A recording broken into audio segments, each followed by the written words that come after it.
Assalamualaikum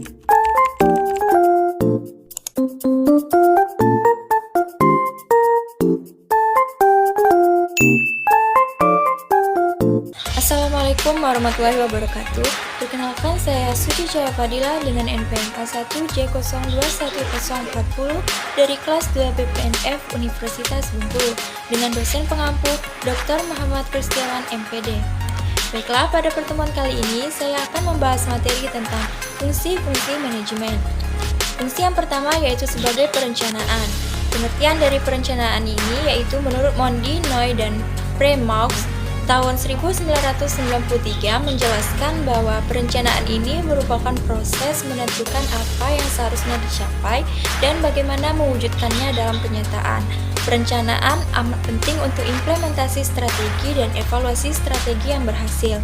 Kemudian, fungsi dari perencanaan yaitu sebagai pedoman pelaksanaan dan pengendalian, membentuk strategi pelaksanaan kegiatan, menentukan tujuan atau kerangka tindakan untuk mencapai tujuan tertentu. Selanjutnya, syarat-syarat perencanaan. Menurut Sarwato tahun 1979, tujuan dirumuskan secara jelas. Yang kedua, bersifat sederhana atau simple, artinya dapat dilaksanakan. Dan yang ketiga, memuat analisis dari penjelasan serta penggolongan tindakan usaha yang direncanakan untuk dilakukan. Kemudian, memiliki fleksibilitas dan planning didukung oleh ketersediaan sumber daya yang dapat digunakan seefisien dan seefektif mungkin. Selanjutnya, fungsi yang kedua yaitu sebagai pengorganisasian.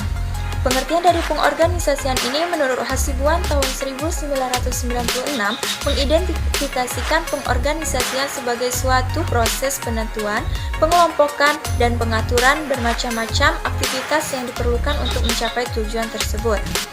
Menempatkan orang-orang pada setiap aktivitas ini, menyediakan alat-alat yang diperlukan, serta menetapkan wewenang yang secara relatif dengan dilandaskan kepada setiap individu yang akan melakukan aktivitas-aktivitas tersebut. Selanjutnya, fungsi dari pengorganisasian yaitu sebagai kegiatan membagi tugas kepada orang-orang yang terlibat dalam kerja semua untuk memudahkan pelaksanaan fungsi.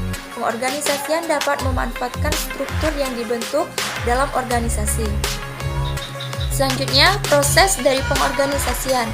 Perumusan tujuan, penetapan tugas pokok, perincian kegiatan, pengelompokan kegiatan-kegiatan dalam fungsi-fungsi, departementasi, pelimpahan otoritas, staffing, dan facilitating. Selanjutnya, fungsi yang ketiga yaitu sebagai penggerakan. Penggerakan atau acting ini adalah hubungan antara aspek-aspek individual yang ditimbulkan oleh adanya hubungan terhadap bawahan untuk dapat mengerti dan memahami pembagian pekerjaan yang efektif dan efisien. Selanjutnya, fungsi yang ketiga yaitu sebagai pengawasan.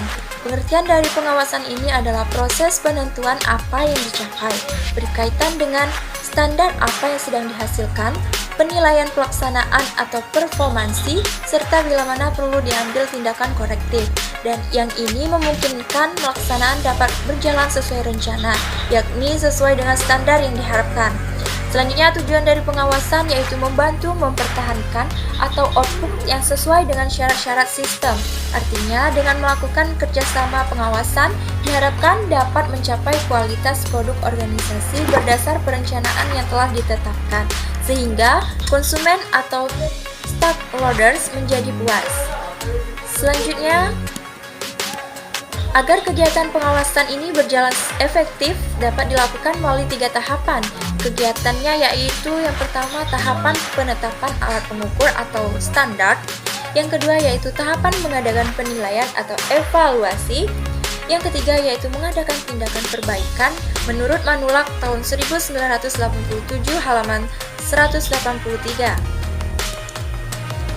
Nah, itulah tadi penyampaian materi yang dapat saya sampaikan. Mohon maaf apabila terdapat kekurangan dan kesalahan kata.